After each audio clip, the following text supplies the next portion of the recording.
Alright, listen here, I got a little FM transmitter. This is my computer playlist on Spotify. Pretty cool. Sets your songs up. But this here is a FM transmitter I got at Radio Shack. It didn't have an antenna or nothing. It does now. I put an antenna on it, beefed it up a little bit. Actually a lot. This thing, it would barely, I was lucky to pick up 10 foot away from the stereo. And I ain't kidding, 10 foot. And that's with static. You're picking up static at 10 foot. This thing, it's a, let's see, I want to say a Curian, something like that. See if you can read it.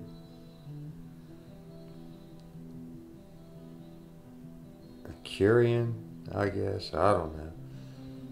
But as you can see, I just kind of opened it up, stuck a antenna on it.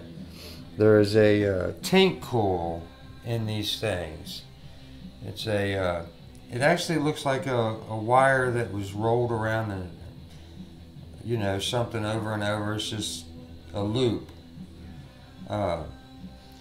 Once you find that, you know, connect your antenna to it. If you can't solder it to it, then you can actually just lay a piece of wire over it and hot glue it until, you know, hold it till it dries, and then connect your little wire up to your antenna. Well, this thing only picked up 10 feet. Now it's picking up, well, let's see, my mailbox is 190 foot from the stereo. So it's picking up 190 feet compared to 10 feet just by adding an antenna. Now this one here, the one I've got running, I did the same thing. I set up a playlist on my computer. That way I can pick it up all through the whole house. Every stereo. Matter of fact, now with this one, I got this one ran down, runs down, goes down out to the wall, and then up to the big antenna on top of the house for our analog TV. We used to use it. We don't use it no more. But I do now. But man, this thing here, I can't remember what name. I got this one at Myers. Linkit. It's called a Linkit. I got it at Myers like, hell, 3-4 years ago. But it would pick up a little bit, you know, maybe 12 foot.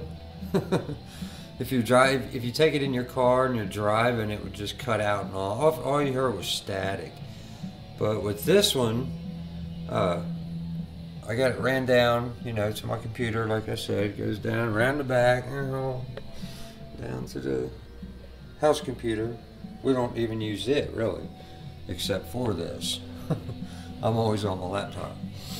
But with this one, I can actually take and get in my truck and drive down the road, and this one here picks up almost a mile.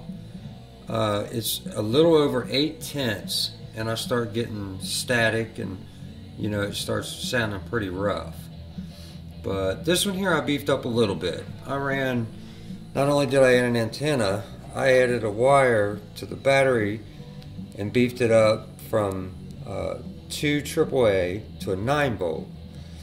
So I got it ran through electric now. That way I can go down to the garage and work and still have my music through the house. I got it ran down here to one of them adapters where you can change the polarity and the voltage, and I just got it on, you know, the regular 3 volts right now. It runs on 2 AA's, 1.5s in series, so it's 3 volt.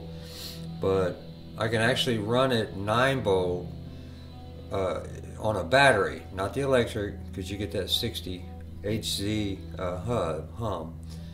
But I can run it on a battery, and it makes it louder, sounds great. But if you got one of these FM transmitters and you think they're junk, mail them to me. I'll fix them. But no, tear them apart, put you an antenna on them. You'd be surprised, man. This thing's picking up almost a mile down the road. Yeah, just thought I'd share that to you. I wish I would have got the video camera out when I was doing it. That way I could have showed you exactly what I did. But it's pretty easy once you break them open. This one here, you gotta have a magnifying glass to find the tank coil circuit thing. It's so small I couldn't see it, but once I found it and hooked my wire to it, hooked me an antenna up to it, and you know, I got a little extra going on with this one. But yeah, went from 10 foot to a mile. Chat at you later.